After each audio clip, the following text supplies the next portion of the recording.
Hey everybody, it is Jason from the Texas Gun Vault 2, and yes, you're getting a car video today because it's just a long day for me. I'm working all day, and then as soon as I get done, I have to go to a rehearsal. And you guys know I'm a professional musician, and I don't know, I was up at like 5:45 this morning. I'll get done working today at about 6 o'clock, and then I gotta go run to a rehearsal from like 7 to 9:15. So yeah, it's a super long day, and I have no time to get to the garage and film any other videos. But I have a moment here while I'm sitting in my car, waiting to do the next thing I need to do.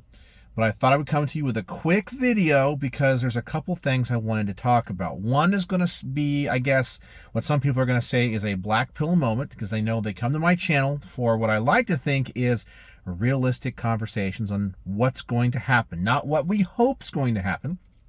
I made a comment in a video a couple days ago where I talked about what I thought was going to happen when it comes to a realistic outcome in California when it comes to the overturning of this magazine capacity limit by Judge Roger Benitez. And in that video, I talked about how even in light of Bruin, when this gets appealed to the Ninth Circuit, which right now it's been appealed to the Ninth Circuit, we don't know what they're going to do.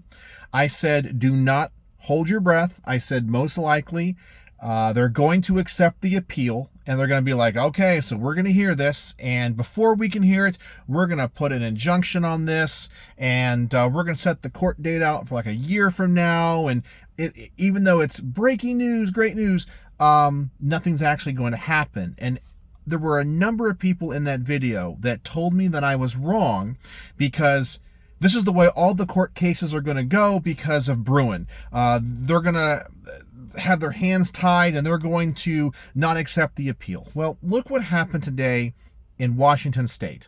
A judge, another district judge, looking at their magazine capacity limit law, virtually said the same thing, saying, well, this is how the test is supposed to be when it comes to adjudicating these cases, whatever.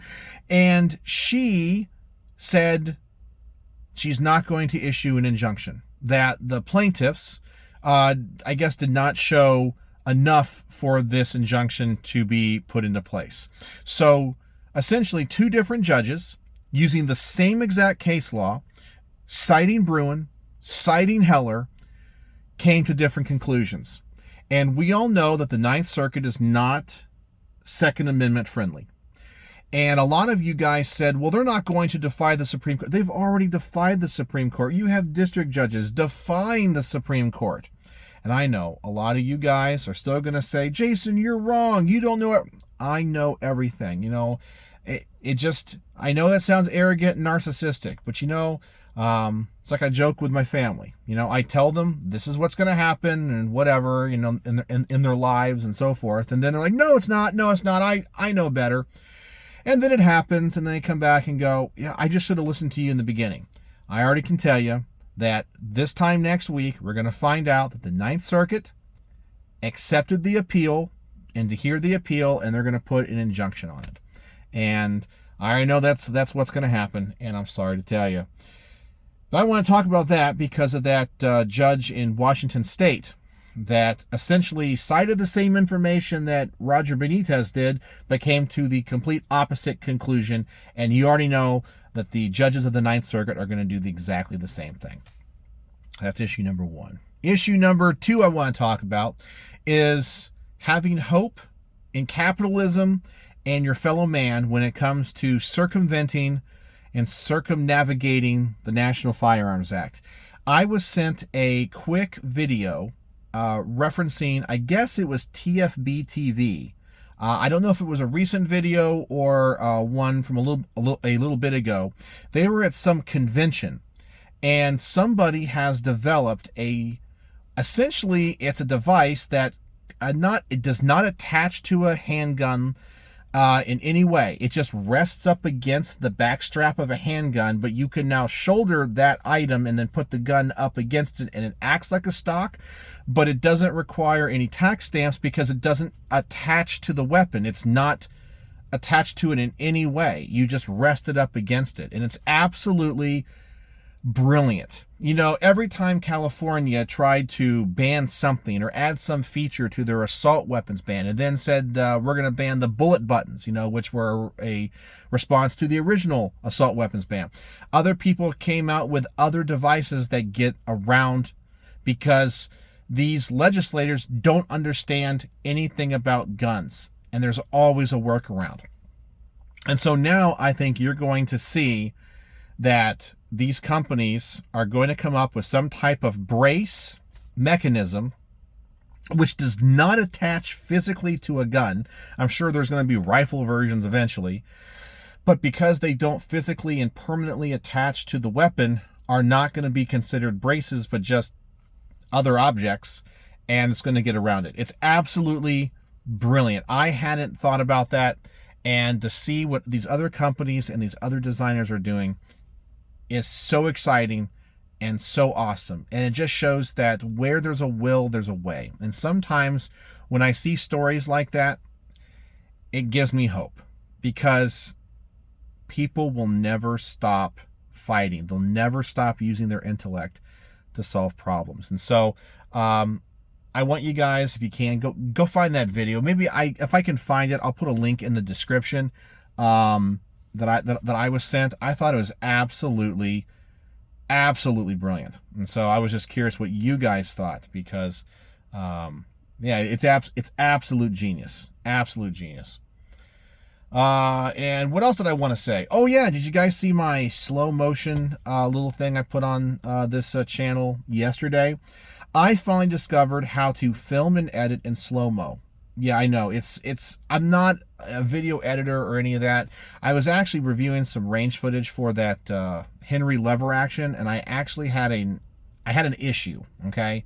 And I wanted to slow it down, and I asked my son, who is really well versed in video editing, I said, is there any way I can slow down this little clip? And he goes, yeah, it's like a basic function of Adobe Premiere. I'm like, I had no idea. So I learned how to do that. So I'm going to start adding that in future videos. But anyway, sorry today's video is so short. Sorry I don't have another garage video. It's just me sitting out here in a hot car today. It's what you get. But anyway, you got your black pill moment of the day, telling you that not to expect anything great from the Ninth Circuit. So all those legal firearms channels got your click telling you how awesome breaking news it's going to be. We win. And then literally a week later, they're going to be terrible news, breaking news, Ninth Circuit defies Supreme Court 6-3 rule, all that kind of stuff. And you're going to click on that video too to find out that the Ninth Circuit is going to put a injunction on the magazine capacity limit thing in California. So they get your clicks both ways. They tell you it's good news and you frantically click, and they tell you it's bad news and they frantically click. And that goes back to what I'm going to tell you, or I mentioned in my last video on the main channel about that's all firearms content creators that deal with news and legal stuff have turned into. It's just clickbait stuff to keep you all panicked. But anyway, we'll see what happens. I'm still hedging my bets. I know what's going to happen. You guys are going to say, Jason, they're not going to defy the Supreme Court. Yes, they are. And we'll see. And those of you that say I'm wrong, will have to come back to here and apologize. So anyway, so that's what's going on. Hope you guys are having a wonderful start to your week. And sorry, it's just going to be a real busy one. But I got a lot of content filmed this past weekend. A lot of content being filmed this weekend.